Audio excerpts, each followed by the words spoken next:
Hello mga ate. So ayan, maglalaga po tayo ng parages. So ito yung itry kong igamot sa sis ko. So actually may sis ako sa dede. Kaya ako umuwi dito sa Pinas para magpagaling. So nung nasa Hong Kong ako, nagpa-check up ako doon. Tapos ang sabi ng doktor noon, yung sis ko sa dede is, yung bukol ko sa dede is malaki siya tapos sobrang tigas. Tapos marami pa siyang nakapa dito na side. Kaya agara ako umuwi sa Pinas. Kasi nung sa Hong Kong ako, yung ultrasound nila, it takes 1.5 months para ma-ultrasound yung dede ko. So, dito sa Pinas kasi mabilis lang eh. Kaya nung pagdating ko dito sa Pinas, nagpa-check up ako agad. And then, yun nagpa-ultrasound ako. Tapos ang sabi ang result ng ultrasound ko is, marami siyang cyst sa right breast ko, maraming cyst. Pero wala na siyang gamot. So, ito try namin yung herbal. Tapos, ngayon kasi sobrang sakit siya eh. Ilang days na siya sobrang sakit. So, nagtitake na ako ng pain reliever. Yung nireseta sa akin ng doktor. Tapos, ayan, try natin itong parages. I'm not sure kung worth it ba siya.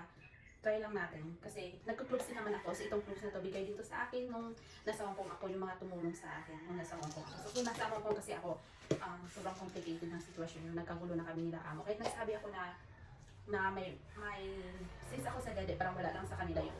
So, kaya may tumulong sa akin para makauwi ako dito sa Pinas. So, ayan. So, ito naman, kinuha ko lang trito sa gilid ng bahay.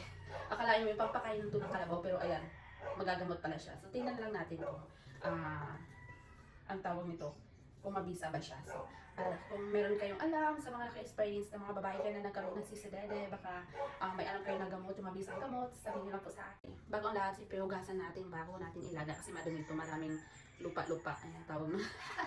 So, ayan, hugasan natin maigi. Tapos, tanggalin din natin yung mga laya-laya na siya, mga laya na mga ano ba, mga laya na ng mga dahon-dahon. So, hugasan natin maigi bago natin ilaga. Kasi iinumin natin yung katas niya eh. So, sana gumaling na.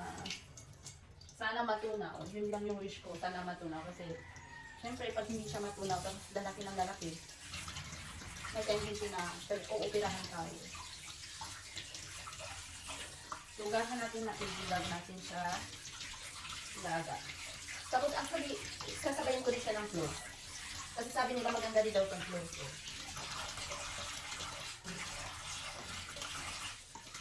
Hugasan lang natin maigi. Ayan. Ayun mga ate, tapos na natin hugasan. So, lalagay natin sa loob bago natin lagyan ng tubig. Lagyan natin ng konting tubig na lalagay natin. So, ito yung iinumin ko ngayong araw. Tapos bukas, maglalaga ako ng panibago. Hanggang hapon kasi naglaga ako ng malunggay, hindi ko siya nainom. Sobrang busy, nakakalimutan. Hugasan ko muna. Ayan. So, ito, ilalagyan ko lang siya ng 4 na piraso na cloves. Ayan. So, ito siya. Ayan. So, lagyan natin ng cloves din, 4 na piraso. May add pa ako na pa ng tubig.